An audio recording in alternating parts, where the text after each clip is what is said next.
are y'all doing this morning? I'm really, really happy, excited about talking to you. It's been probably almost 2 weeks since I've done one of these, and that's because I've been very, very sick, in the bed sick, and you may even be able to tell a little bit of my voice, but God is slowly but surely, He is healing me. It's already done. I believe that I'm already healed.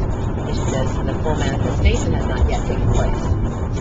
So, is there something that you are believing God for that has not fully manifested?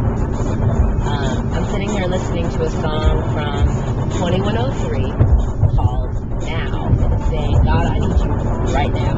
In other words, you're taking a while, so can you come right now? But I do know that God is a God who answers prayer. He doesn't always do it when we expect Him to do it. You learn His ways. There's been many a time that it looks like you're about to hit the floor. If you were on a cliff and you were falling, it would be like almost right before you get to the bottom. God is like, are you going to trust that I'm going to get you? And then right before you get there, then He scoops you up. He's like, okay, I'm going to get you right now. Because I'll get you when I want to get you. The point is that you need to trust me that I'm going to be there. It's kind of like, you ever seen anybody do that free fall thing when you're standing up and then they ask you just to fall back and trust that the person that's behind you is going to catch you? That's how we have got to trust God. We've got to trust God more than anything. And I always go back to the scripture, just like the song that's on my album called Trust in the Lord. It talks about Proverbs 3, 5, and 6.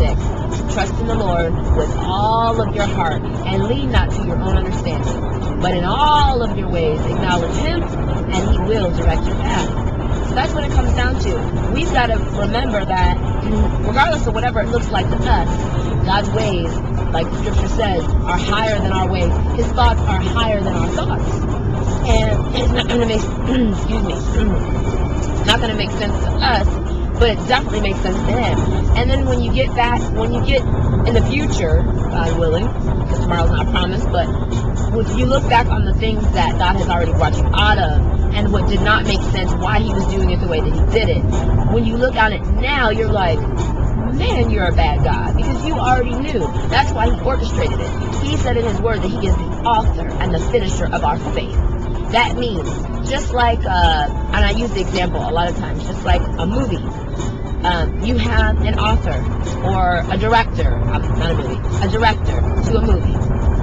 I'm all tongue-tied today, but y'all understand what I'm saying. If you have a movie, you have a director that directs that movie. And he knows what's supposed to happen, where it's supposed to happen, who's supposed to come in, right stage left or right stage left, down stage center. Everybody, he knows how it's supposed to be orchestrated. The same way with God. He knows the right day that you're supposed to meet the right people. And that's why we have to make sure that we're asking Him to be in His will, to line up with His will, because He has the perfect way. There is no way that's more perfect than the way of God, because He is the Creator. He designs the way, and His way does not fail. His way has no faltering in it. It may look like it's failing, because remember, we can't lean into our own understanding. We can look at it and say, God, but I'm losing my house. This makes absolutely no sense to me. You said that you would supply all of my needs according to your riches and glory. Well, sometimes God is trying to get you out of that house to put you in the next house. Or maybe God is trying to get you to that next level. And just like I use the example all the time of someone that has furniture in their house. You're begging and wanting new furniture, but yet you still have the old furniture there. It's like, I can't get new furniture unless I get rid of the old one. And sometimes God is trying to do some new things in us. He's also breaking us because He's trying to humble us. He's trying to make us into who He's already called us to be. And sometimes that requires breaking. So I pray that you understand what I'm saying. The point is that if you're believing God for something, if you're trusting God for something, continue to trust Him, because He's faithful.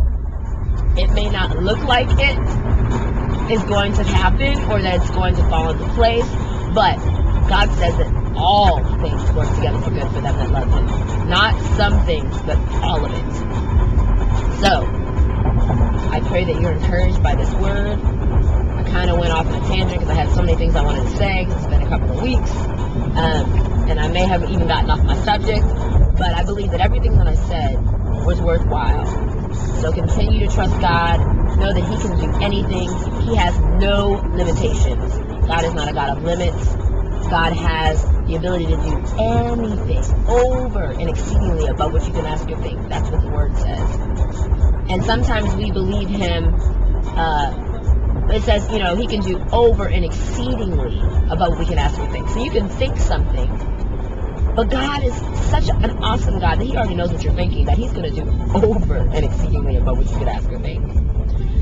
Ooh, He's such a good God. I love Him. Anyway, love you much. Stay tuned, and thanks so much for watching. Love you. See you soon.